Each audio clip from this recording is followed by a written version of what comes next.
Dans cette vidéo, nous verrons pourquoi et comment la puissance publique agit-elle sur l'économie.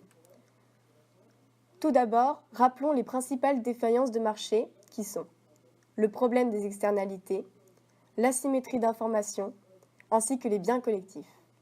L'État agit pour modifier durablement le comportement d'agents économiques grâce à des mesures réglementaires et des mesures budgétaires.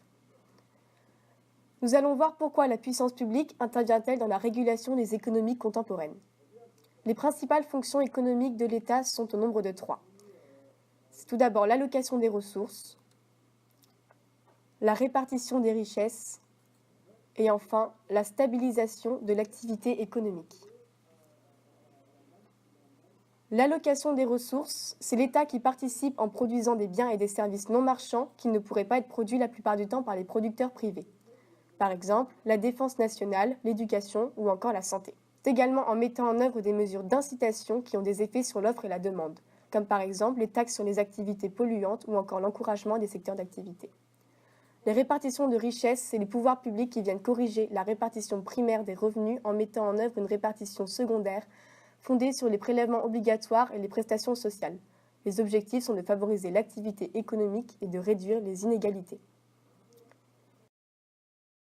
Et enfin, la stabilisation de l'activité économique qui a pour objectif la croissance, la maîtrise de l'inflation, le plein emploi ainsi que l'équilibre des échanges avec l'extérieur. L'État peut intervenir selon différents niveaux. Au niveau européen, avec la politique de la concurrence et monétaire, au niveau national, avec la politique budgétaire et les services publics nationaux, et enfin au niveau local, avec des mesures de solidarité et des encouragements de l'économie locale.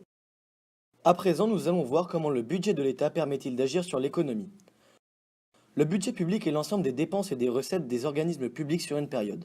Les recettes sont constituées des impôts, des prélèvements obligatoires, des taxes. Les dépenses permettent la production des services non marchands, des revenus de transfert et l'orientation des choix des acteurs économiques. Les recettes constituent 46% du PIB en France et les dépenses 54%. Le solde budgétaire est la différence entre les recettes et les dépenses. Il peut être excédentaire, à l'équilibre ou déficitaire. Ce dernier peut entraîner un déficit public lorsque les dépenses publiques sont supérieures aux recettes publiques et ainsi créer la dette publique qui est l'accumulation des déficits publics. Quelle politique conjoncturelle? Les principaux déséquilibres macroéconomiques sont l'inflation, c'est la hausse durable et généralisée des prix, le chômage, situation dans laquelle l'offre de travail est supérieure à la demande, et les déséquilibres extérieurs, qui est l'écart entre les flux entrants et sortants. Tout cela peut aboutir à la demande globale. La demande globale est la demande agrégée des biens et de services de ménage de l'État. Il y a inflation lorsque la demande globale augmente plus vite que l'offre globale. Inversement, une demande globale inférieure à l'offre globale se traduit par un ralentissement de la production et donc une hausse du chômage. Il y a un déséquilibre extérieur lorsque les importations sont supérieures aux exportations. Les politiques conjoncturelles sont l'ensemble des mesures prises par les autorités publiques pour réguler l'activité économique à court terme. La politique budgétaire concerne le budget de l'État.